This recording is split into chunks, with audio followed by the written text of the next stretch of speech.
Oslo, Norway is home to a viral coffee shop ranked as the #1 roaster in the world. This coffee shop is world class. But does it really live up to the hype? Are you joking? The last time John and I were here in Oslo, which is Norway's capital, was 10 years ago. My most vivid memory is signing a contract for a house back home in Australia, right next to this fountain. So today, a decade later, we're back. You're always carrying the bags. We're off to find Tim Wendelboe's famous coffee shop, the #1 ranking coffee roasters on the planet.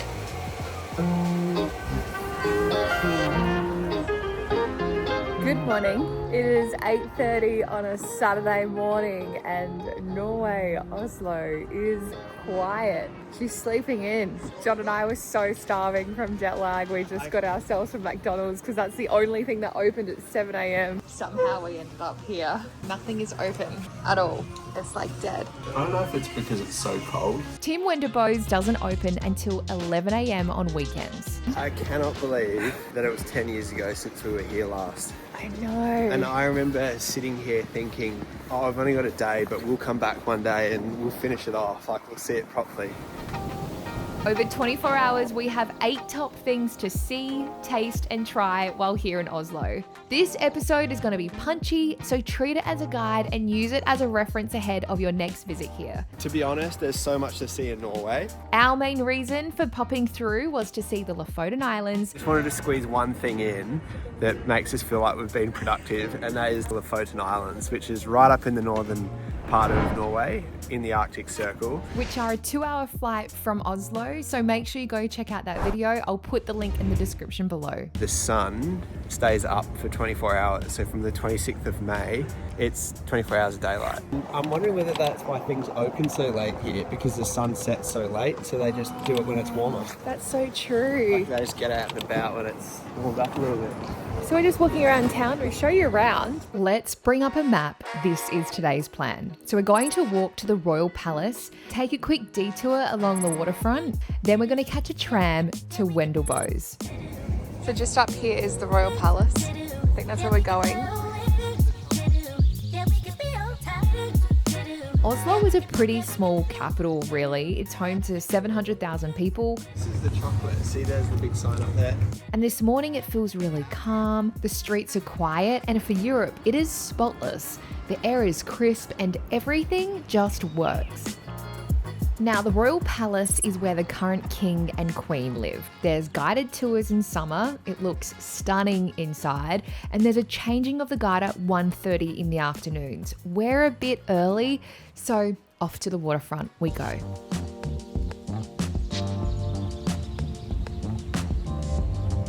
So we've just spent the morning walking here around Aker Brygge. How cool is this? John and I just walking along the waterfront. It's so beautiful early in the morning. The air is crisp.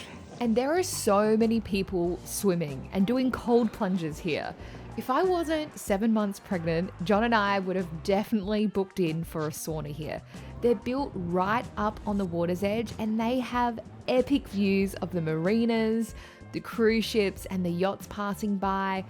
So instead, we walk about the apartment blocks below, which are connected by these beautiful bridges and architecturally designed homes. We cannot wait to bring our little bubs here one day so she can play. Look, the playground. Did you realise? Oh, I did. It's a prawn. No, it's not a Lobster. prawn. Turn it around. Show Oh, me. yeah, it is a prawn. Is it a prawn? It's Turn a it prawn. around. That's cool. It's a prawn. See the nippers? So we're now going to catch a tram out of the city and into what I call the real Oslo. I really enjoyed walking out of the city centre and heading to the more cool, grungy, hip district. So this is out running. Yeah, we've noticed so many people are active here.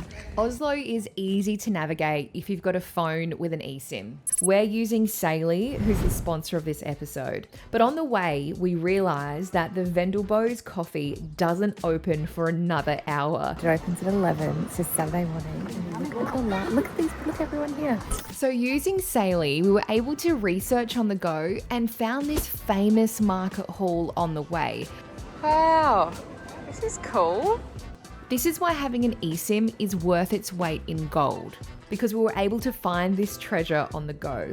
We also get data in over 180 countries and regions. We're able to stay connected to family, save money without the expense of roaming costs or relying on sketchy public Wi-Fi. And Saily is also a great solution that keeps us connected wherever we go. Saily is super easy to use. It just takes a few minutes to set up and activate. And with a working phone, we can book an Uber, post on social media, text our friends, and find great restaurants. Get an exclusive 15% discount on all Saily eSIM data plans. Just download the Saily app and use our code Kristina's Travels at the checkout.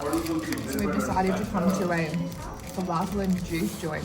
So multicultural here, and also so many different restaurants, from Indian to Italian, Middle Eastern. Very, very multicultural here. It's almost 11 a.m. and we can smell coffee. These are coffee beans. Tim Wendelboe's is just a 2-minute walk from the market hall. So this is the top roaster in the world, and they serve up the 5th best coffee globally after Australia, the US, and Austria. So we've just come to this coffee shop. It's world class, and John is a coffee connoisseur, or should I say, a coffee snob. For example, when we were in the Lofoten Islands, we couldn't just have instant, we had to buy filters to brew our own coffee. And it was the same when we lived on board our boat sailing the seas.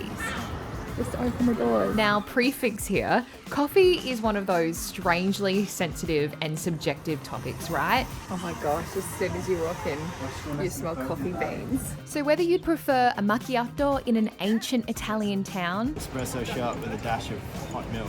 or drive through the snow for a Starbucks in the US, or a Turkish coffee from a paper cup after running away from a giant storm in the hills of Cappadocia. Oh no. Each and every one of us has a different experience, different tastes, favourite flavours, notes and strengths, and that's kind of the point. Okay, first, it's not hot, very milky. Oh, he's disappointed. Are you joking? No. Are you serious? John. The coffee was around 70 Norwegian krone. This is clearly incredibly well made. It's just not how John usually drinks coffee. He likes it warmer and stronger, and this leans much more delicate and milky. No, I just need to say something, because people are going to think we're being like... $10 glass of hot milk. So what's the takeaway? John probably just ordered something that wasn't really his cup of coffee. Look, I think it's an Australian thing. It's only just warm. If you haven't been to Australia, try our coffee and then make a decision for yourself. So where is our favourite coffee? Clubhouse in Melbourne. Yeah, I'm serious. We're curious, what's yours? Drop it in the comments, your order, the cafe, and the city. Oslo, until next time.